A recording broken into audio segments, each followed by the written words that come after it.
Sewaktu saya kecil, saya bisa dibilang adalah anak yang cukup nakal dan tidak penurut. Saya dulu itu jahil, jarang dengerin orang tua, sering kabur kalau disuruh tidur siang, nyuri uang buat ke warnet, dan seterusnya dan seterusnya. Sebagian saya masih sama sih, saya kadang masih suka iseng, tapi ya nggak apa-apa lah ya. Karena kenakalan-kenakalan saya tadi, ibu saya seringkali mengeluarkan banyak cara agar bisa mendiamkan dan mendisiplinkan saya. Dan salah satunya yaitu menggunakan cara-cara mistis. Mistis yang saya maksud bukanlah berkaitan dengan agama, Tuhan, atau yang seperti itu ya. Tapi mistis yang saya maksud itu lebih ke tahayulan dan juga mitos-mitos Indonesia. Misalnya nih, dulu saat saya suka berisik atau nggak siul-siul saat malam, ibu saya langsung bilang, jangan siul malam-malam, nanti ada ular loh. Hah? Kok bisa ya? Dulu saya bereaksi seperti itu tuh. Saya nggak ngerti apa hubungannya ular dan siulan. Ada lagi misalnya, Ma, aku mau pangkas dong. Jangan bilang pangkas malam-malam, nanti kau kena sial loh. Hah? Apa hubungannya jangan bilang pangkas malam-malam sama kena sial? Ada lagi seperti, Ma, aku mau potong kuku dong. Jangan potong kuku malam-malam loh, nanti kamu kena sial. Potong kuku nggak boleh, pangkas rambut nggak boleh. Ini hantunya pada benci kebersihan atau gimana sih? Ini pasti hantunya ini jarang mandi, sumpah. Ya intinya mistis yang saya maksud itu seperti itu ya. Tidak cuma ibu saya aja. Dulu kalau misalnya teman saya ada yang kecolongan duitnya, pasti ada orang yang bilang, itu pasti ngepet atau nggak tuyul yang curi. Di mana-mana yang nyuri itu pejahat. Bukan mereka yang nyuri. Tuyul sama ngepet kalau ada nangis kayaknya. Mereka kayaknya ngecil. Kok saya lagi yang disalahkan?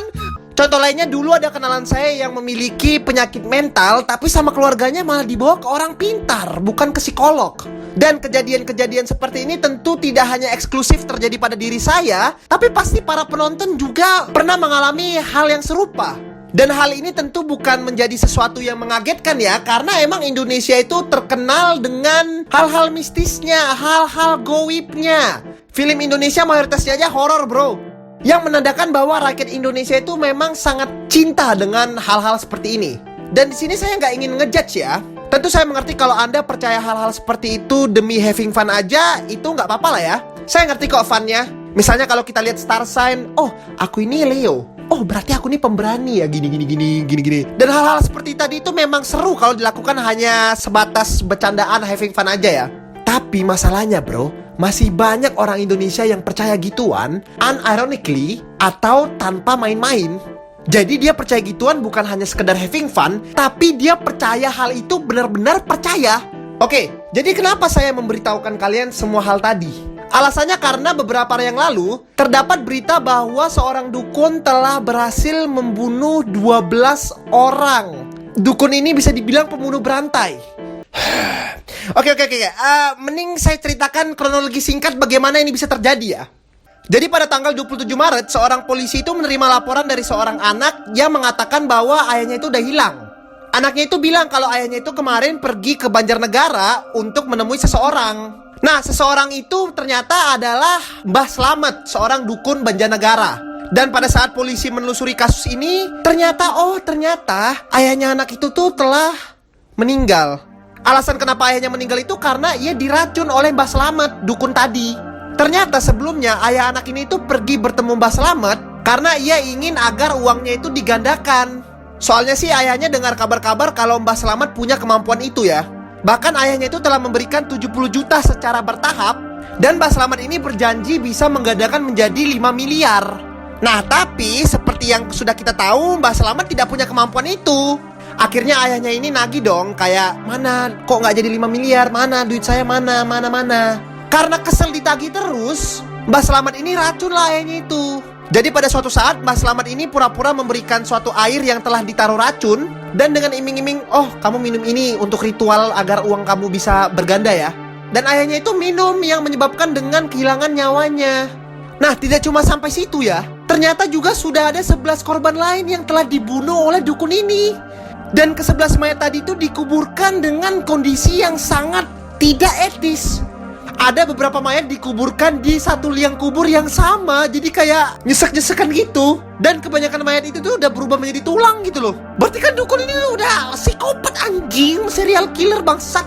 Dan semua korbannya tadi itu ya pasti sama, korban penipuan dia. Sampai saat ini masih 12 korban yang ditemukan, tapi kita nggak tahu kalau jumlah itu bisa bertambah atau enggak.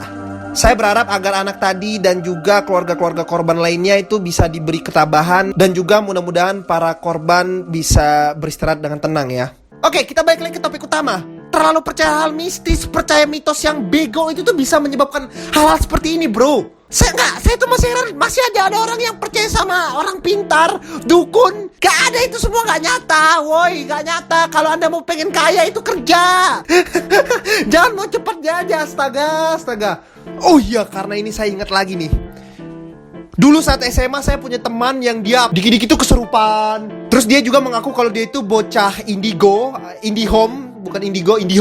Dia katanya bisa ngelihat setan dan lain-lain. Tapi saya dan teman-teman saya yang lain itu tahu kalau nih orang nih bullshit anjing. Nih orang tuh cuman pengen caper aja. Kenapa kami bisa berpikir gitu? Karena nih orang gak pernah kesurupan pas ada guru yang ngajar. Orang ini pasti kesurupan kalau misalnya lagi gak ada guru atau lagi ada acara apa gitu.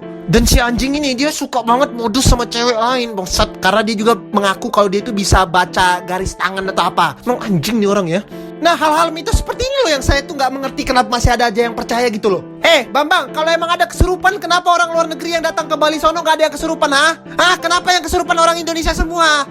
Karena emang kalian itu nge-fake, caper, woi. Orang kesurupan, gak usah caper anjing. Anjir, sumpah kesel banget sama orang-orang kesurupan. Saya ulangin lagi ya, kalau misalnya Anda percaya kayak gitu buat having fun, bercanda-bercandaan nggak apa-apa ya. Tapi masalahnya ada orang yang percaya betulan. Ada yang percaya betulan sampai ketipu. Aduh. Ya intinya gitu aja sih. Oke, bye.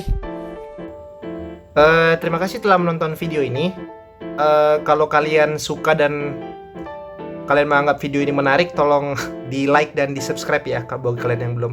Terus kasih tahu saya juga kalau kalian suka tipe-tipe video seperti ini, dan mungkin saya akan membuatnya lebih banyak di video depan. Kalau misalnya ada pertanyaan dan kebingungan atau pengen kasih kritik, tolong di komen juga ya. Gitu aja sih. Bye.